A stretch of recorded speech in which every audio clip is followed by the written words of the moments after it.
ayının manevi atmosferini mahallemizde hep birlikte hissetmek amacında hazırlıklarımız tamamlanmıştır. Mahallemizin Ramazan ayı boyunca 4 adet Ramazan davulcumuz görev yapacaktır. Yaklaşık 11.000 nüfusa sahip mahallemizde davulcularımız belirlenen güzergahlarda ve saatlerde görevlerini sürdüreceklerdir. Bizden sonraki nesillerimize aktarmak istiyoruz. Birlik, beraberlik ve huzur dolu bir Ramazan ayı diliyoruz.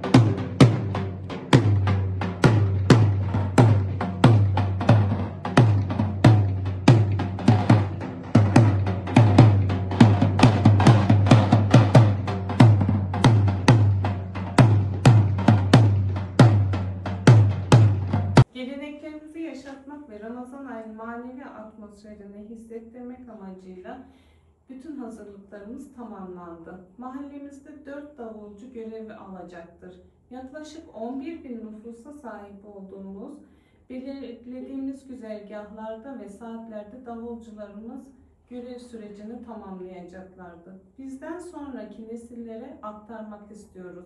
Birlik, beraberlik ve huzur dolu hayırlı Ramazanlar diliyorum.